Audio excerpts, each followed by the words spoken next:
یہ کہ مذہب کا کوئی تصور اس وقت ہماری دنیا میں فرقے کے بغیر نہیں ہے۔ یا تو امت کی عظیم اکثریت وہ ہے کہ جو مذہب سے بیگانہ ہو چکی ہے، عملاً کوئی تعلق نہیں۔ جن لوگوں کا مذہب کے ساتھ کسی اعتبار سے کوئی تعلق ہے، ذہنی عملی، وہ کسی نہ کسی فرقے کے ساتھ وابستہ ہے۔ اور یہ فرقے واریت جو ہے اب ایک بہت بڑی لعنت بن کر، میں یہ سمجھتا ہوں کہ اس ملک کو جو خطرات باہر سے خارج سے درپیش ہیں، اس سے کہیں بڑا شدید خطرہ جو ہے وہ اس کے اندر سے، داخل سے، اس فرقے واریت کے اندر جو کشیدگی اور جو تلخی پیدا ہو رہی ہے اس سے لائی۔ تنظیم اسلامی کوئی مذہبی فرقہ نہیں، بلکہ میں آپ سے عرض کروں گا کہ اس فرقے واریت کی لعنت کا اصل علاج تنظیم اسلامی ہے۔ اس کی وجوہات کیا ہیں؟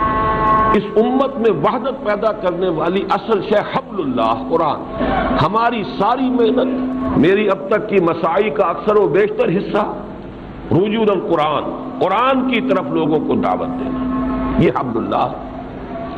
اسی کو حضور نے فرمایا، قرآن نے تو اتفاق کی ہے اشارے پر، وَاعْتَصِمُوا بِحَبْلِ اللَّهِ جَمِيعًا وَلَا تَفَرَّقُوا، سب کے سب مل جل کر اللہ کی رسی کو مضبوطی سے تھام لو، چمٹ جاؤ اس سے، اور تفرقے میں مت پڑو۔ تفرقے کا علاج اسی سے ہوگا۔ حدیث نے وضاحت کر دی، حبل اللہ سے مراد قرآن ہے، هو حبل اللہ المتین، حضرت علی رضی اللہ تعالیٰ عنہ کی روایت۔ دوسری بات یہ کہ جب تک ایک اعلیٰ نصب العین نہ ہو، بلند تر نصب العین ہوگا تو چھوٹے اختلافات خود بخود دب جائیں گے۔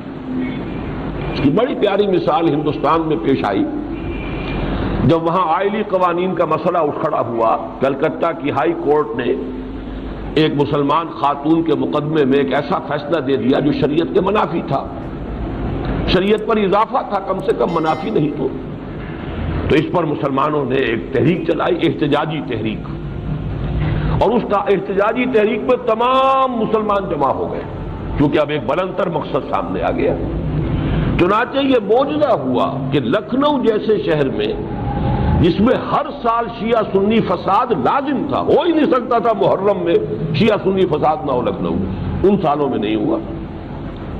تو جب کوئی بلند تر مقصد سامنے آتا ہے تو چھوٹے اختلافات نیچے دب جاتے ہیں۔ اگر کوئی ہائر آئیڈیل ہے ہی نہیں، کوئی اعلیٰ نصب العین ہے ہی نہیں، کوئی بلند تر مقصد ہے ہی نہیں، تو ظاہر بات ہے کہ پھر تو چھوٹے چھوٹے اختلافات خود بخود ابھریں گے، نمایاں ہوں گے، آؤٹ آف پروپورشن جو ہے ان کی اہمیت ہو جائے گی، اور اسی سے پھر فرقہ واریت بڑھتی ہے۔ تو یہ دو کام ہیں جو ہم کر رہے ہیں، ایک اعلیٰ تر نصب العین، قیام خلافت کے لیے جمع ہو جاؤ، اللہ کی حکومت قائم کرنے کے لیے جمع ہو جاؤ، اقامت دین کی جد و جہد کے لیے جمع ہو جاؤ، یہ بلند تر نصب العین ہے۔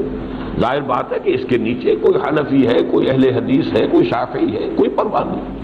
یہ تمام چیزیں جو ہے دین اسلام ہی کے اندر ہیں، ان سے باہر نہیں ہے۔ ان کے اندر جو بھی ہے اپنے سینے کو کشادہ رکھیے، اپنے ذہن کو وسعت دیجیے، لیکن جو ہے ایک طرف اس جڑ کو، قرآن مجید کو، اعتصام بحبل اللہ، اور دوسری طرف ایک اعلیٰ نصب العین کے لیے اپنی توانائیوں کو وقف کیجیے۔ تو فرقے واریت کی یوں سمجھیے کہ اینٹی تھیسس جس کو کہا جائے گا، اس کی نفی ہے تنظیم اسلامی۔